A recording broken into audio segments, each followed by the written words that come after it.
And I hope that Ja Morant, his father T. Morant, and all of his boys are listening to what I'm about to say. Ja Morant is a superstar. You're 23 years of age. You signed a contract extension that kicks in, I believe, after this season, that could exceed $231 million over the next 5 years.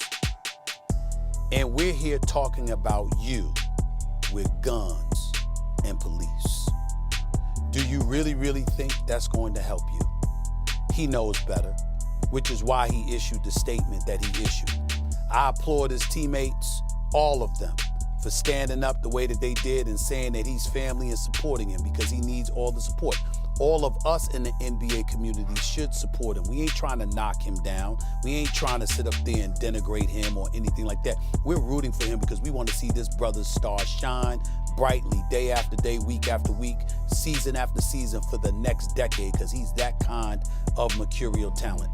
But it is important to point out that when I think about Ja Morant, you know what? It's a tough position when you're 23 years old and you're making the kind of money that you're making, because one of the things that we don't talk about enough is that with that bag, with those dollars, come an incredible level of responsibility because you're now the leader, because people have to be deferential to you because they want to protect their position within your life.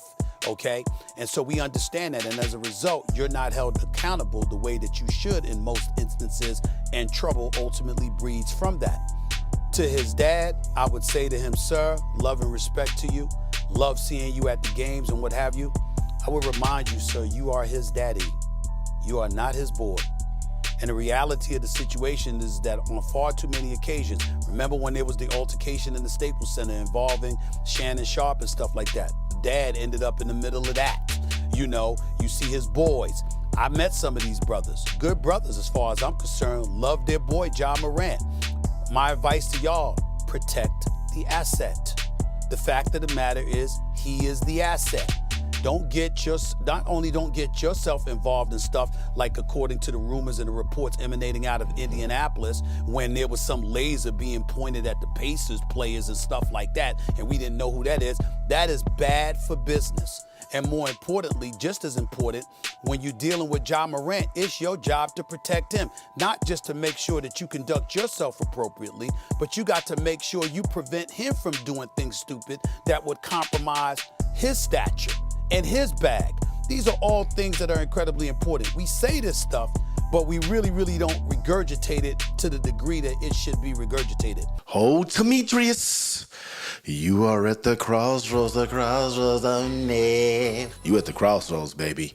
You at the crossroads just like Young Thug was with Wallow. We did a video on that. And y'all should go click and watch that, because everything that Stephen A is saying to you, Ja, are the exact same things that Wallow was saying to Young Thug. And we saw how that turned out. Now, you have something that Young Thug didn't have. See, Young Thug was in the jungle that they call the music industry. They didn't care about him. The NBA actually does care about you, Demetrius. They care about you. So much so that you are on the path to make almost $1 billion playing basketball by the end of your career. And if y'all want to see how, watch this entire video. I'm going to break down the numbers. Or, Demetrius, you can be inside with Jeffrey on Prison Booty Patrol. It's up to you. Which decision do you want? How did we get here? How do we prevent this from happening to future athletes? I'm gonna give y'all 3 ways to set yourself up for anybody you know who wants to make it to the NBA, on how they can put themselves in a situation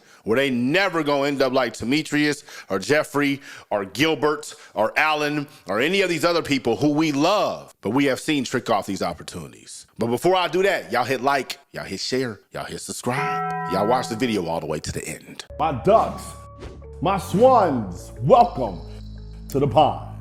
My name is Dorian from Group82University.com, and today I ask you Is Ja Morant the NBA's young thug?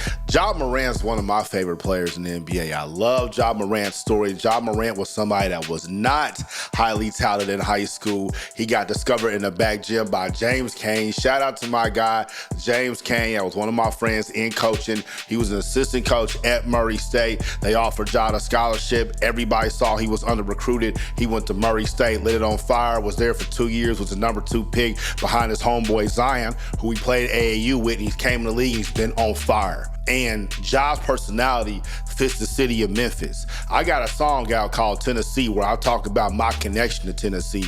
And one of my connections to Tennessee is my Uncle Rec that passed away down there and that lived there, but he lived in Memphis.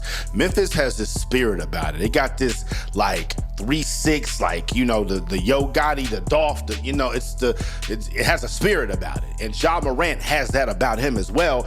And that's why he fits for what they do in Memphis. It's the perfect match. The NBA could not have asked for a better superstar to be in Memphis than Demetrius Ja Morant. Ja Morant can play. Ja Morant got that AI. He got that Kyrie. He got that Russ. He got that dog. And because of that, he is an all-NBA player. And the way the NBA salary cap works, if you are an all-NBA player, you're going to be able to get a lot of money, more than everybody else. So Ja Morant right now is on a $40 million rookie deal, which is a deal. That's what he is taking home.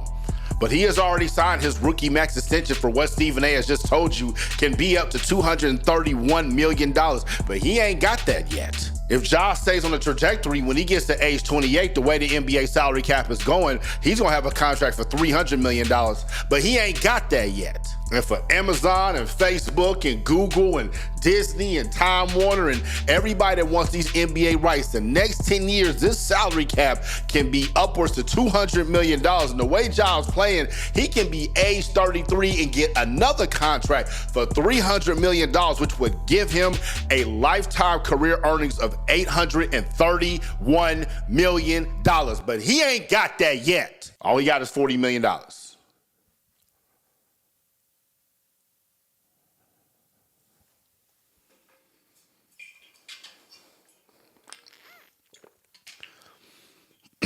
You know, Ja, you've been blessed with a gift, man. You've been blessed with a gift that a lot of us really wish that we had. You know, you got an opportunity to do something with your father and make it to the league. It's an amazing thing, man. You got to take care of this. And I'm going to tell you how. Number one, systems. Sorry if I got emotional. You know, this is something that the NBA provides us something that every other league doesn't. And when you have someone who has an opportunity to change generations, when you start seeing them start tricking it off, it's going to touch a nerve. Damn.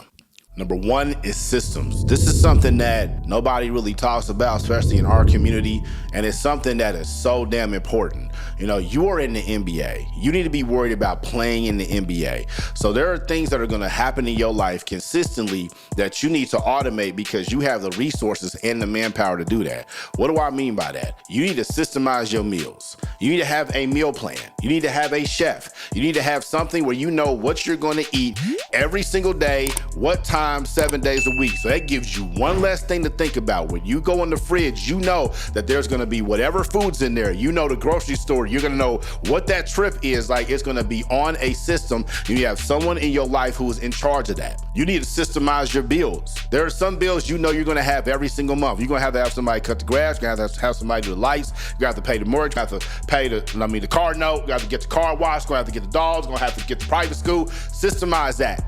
Automate that. Put that on one card, one American Express card, and have that thing run up and you just pay it off every single month. So that way you know exactly what cost that is. You need to systemize that. And the last thing you need to do, you need to be systemizing your deals. You need to be speaking to your agent in a language that he can understand. These are the numbers that I'm gonna go for. I'm not going for anything more. I'm not going for anything less. This is it. And you need to be talking to him and be like, hey, how come I don't have a shoe deal? Hey, how come you ain't put me in the skills challenge? Hey, how come I'm not one of the guest hosts on TNT? Hey, how come I'm not stepping up on ESPN? Whatever it is you want to do, you need to do that. You are the one with the gift. You are the one with the talent, Ja, not them. So you need to lean on that and you need to make sure that you get everything you want systemized. Number 2, you gotta love saying no.